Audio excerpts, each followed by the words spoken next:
নবী সাল্লাল্লাহু আলাইহি ওয়াসাল্লাম বলেছেন যে এই দোয়া পড়ার পরে যদি কেউ সকালে পড়ে রাত্রের আগে মারা যায় জান্নাতে চলে যাবে। রাতে পড়ে সকালের আগে ইন্তেকাল করলে জান্নাতে চলে যাবে। আমি ইস্তেগফারের আপনাদেরকে 2-3টা দোয়া শিখাই দেই আগে ছোট্ট করে। 1 নাম্বার, যারা একটু পড়াশোনা করেন মাশাআল্লাহ তারা এইটা পড়বেন, সাইয়্যিদুল ইস্তেগফার। সাইয়্যিদুল ইস্তেগফার আমার সাথে বলবেন, আল্লাহুম্মা আনতা রাব্বি লা ইলাহা ইল্লা আনতা খালাকতানি আনা আবদুক ওয়া আনা আলা আহদিক ওয়া ওয়া'দিকা মাসতাতা'ত আউযু বিকা মিন শাররি মা সানা'ত আবু'ু লাক বিনি'মাতিকা আলাইয়া ওয়া আবু'ু বিযানবি ফাগফিরলি ফাইন্নাহু লা ইয়াগফিরু যুনুবা ইল্লা আনতা। এই যে আমরা গত লেকচারে বলেছিলাম যে আমাদের ইবাদতগুলো অন্তঃসার শূন্য হয়ে যাচ্ছে এই কারণে, বিকজ আমরা অর্থটা বুঝি না। এই যে দোয়াটা আপনি করলেন, নবী সাল্লাল্লাহু আলাইহি ওয়াসাল্লাম বলেছেন যে এই দোয়া পড়ার পরে যদি কেউ সকালে পড়ে রাত্রের আগে মারা যায় জান্নাতে চলে যাবে। রাতে পড়ে সকালের আগে ইন্তেকাল করলে জান্নাতে চলে যাবে। তো কি পড়লাম? আল্লাহ পাক বলছেন, নবী সাল্লাল্লাহু আলাইহি ওয়াসাল্লাম বলছেন, আল্লাহুম্মা হে আল্লাহ আনতা রাব্বি, আল্লাহ তুমি আমার রব, খালাকতানি তুমি আমাকে সৃষ্টি করেছো, আনা আবদুক আমি তোমার বান্দা, ওয়া আনা আলা আহদিকা আমি তোমার সাথে যে অঙ্গীকার করেছি এর উপরে আছি, মাসতাতা'তু থাকার চেষ্টা করছি, আমি সাধ্যমতো থাকার চেষ্টা করছি। আবু'ু লাকা বিনি'মাতিকা আলাইয়া আমার উপরে আমার যে উপরে তুমি যে নিয়ামত দিয়েছো আল্লাহ এগুলো আমি স্বীকার করছি। হে আল্লাহ তুমি আমার উপর যত নিয়ামত দিয়েছো আমি স্বীকার করছি। ওয়া আবু'ু বিযানবি আমার যত গুনাহ আল্লাহ সব স্বীকার করছি। এইভাবে যদি বান্দা আল্লাহর কাছে দোয়া করে আল্লাহ মাফ করবেন না? সুবহানাল্লাহ। ফাগফিরলি আল্লাহ আপনি আমাকে মাফ করুন, ফাইন্নাহু লা ইয়াগফিরু যুনুবা ইল্লা আনতা এখন আপনি ছাড়া যুনুব কেউ ক্ষমা করতে পারেন। ব্যাস এইভাবে বুঝে বুঝে এটা যদি না পড়েন অ্যাটলিস্ট এতটুকু, আস্তাগফিরুল্লাহাল্লাযী লা ইলাহা ইল্লা হুয়াল হাইয়ুল কাইয়্যুম ওয়া আতুবু ইলাইহি, এইটুকু। আর এটাও যদি না পড়েন, না পড়াটা একটু লজ্জার যদিও বা, তাও যদি না পড়েন তাহলে বলবেন আস্তাগফিরুল্লাহ ওয়া আতুবু ইলাইহি, আস্তাগফিরুল্লাহ ওয়া আতুবু ইলাইহি। আচ্ছা তাহলে আমরা কাজগুলো পেয়ে গেলাম। এখন আসুন আমরা কেন রোজা রাখছি। নবী করিম সাল্লাল্লাহু আলাইহি ওয়াসাল্লাম এখানে উদ্দেশ্যটা বলছেন, এই দিনে কি করা হয়েছে?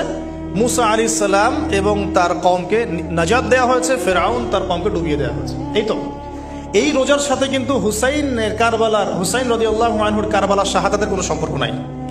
এটা একটা আকীদা পরিষ্কার করে নেবেন। কারণ হুসাইন রাদিয়াল্লাহু আনহুর কারবালার ঘটনা হয়েছে নবী সাল্লাল্লাহু আলাইহি ওয়াসাল্লামের ইন্তেকালের 60 বছর পরে।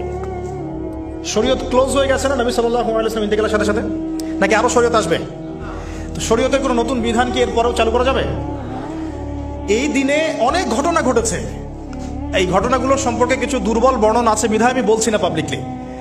বলা হচ্ছে এই দিনে নূহ আলাইহিস সালামের কিস্তি, ওই যে কিস্তি প্লাবনে ভেসে ভেসে এই দিনে জুদি পাহাড়ে এসে নোঙর করেছে, এরকম অনেক ঘটনা। এই দিনে মুসা আলাইহিস সালামকে নাজাত দেওয়া হয়েছে, এই দিনে ফেরাউনকে ডুবিয়ে দেওয়া হয়েছে, এরকম অনেক ঘটনা আছে। কিন্তু এই দিনে রোজা রাখার উদ্দেশ্য হচ্ছে এই নাজাতে মুসা। এইটা হুসাইন রাদিয়াল্লাহু আনহুর শাহাদাতের কষ্টে রাখছি না আমরা, ওইটা আমাদের জন্য আরেকটা জায়গা।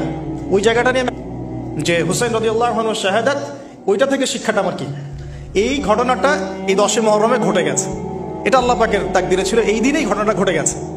এই ঘটনা ঘটার আগেই নবী সাল্লাল্লাহু আলাইহি ওয়াসাল্লাম রোজা রাখতেন, এমন না যে এই ঘটনা ঘটার পরে সাহাবীরা রোজা রাখা শুরু করেছেন। ব্যাপারটা কি তাই না? মূল জিনিসটা বুঝি, তারপর হুসাইন রাদিয়াল্লাহু আনহুর শাহাদাতের দিকে যাবো ইনশাআল্লাহ। আমরা দোয়া করি আল্লাহ পাক আমাদের সবাইকে হুসাইন রাদিয়াল্লাহু আনহুর মতো সাহস, কারেজ দান করুন, তাদের মতো বীরত্বপূর্ণ ঈমান দান করুন, এবং জুলুমের বিরুদ্ধে তার মতো দাঁড়িয়ে যাওয়ার মানসিকতা দান করুন।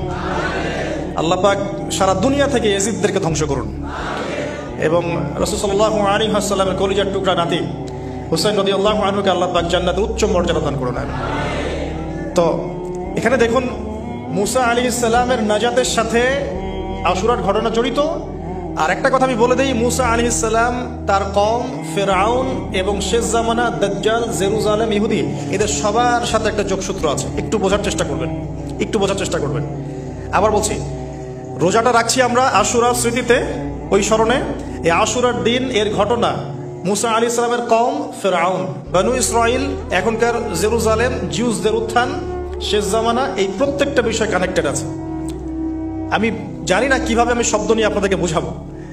আমি এখনকার লেকচারগুলোতে বলি যে আমি লাস্ট 3-4 বছর থেকে একটা প্রবলেম ফেস করছি, অনেক কিছু বুঝতে পারছি কিন্তু আমি আপনাকে বোঝাতে পারছি না। আমি কোন ভাষা প্রয়োগ করবো বা কিভাবে সিকোয়েন্স সাজাবো আমি আসলে বুঝতে পারছি না। বিশ্বাস করেন, এগুলো শুধু বাইরের কথা বললাম, ভিতরে এমন অনেক কথা আছে যার 30 থেকে 40% আমি বলতে পারছি, বাকি 60% কথা আমি বলতে পারছি না। এখন আপনি ইন্টেলেকচুয়াল অডিয়েন্স হয়ে বুঝে নিয়েন যে কেন বলতে পারছি না, কেন বলতে পারছি না।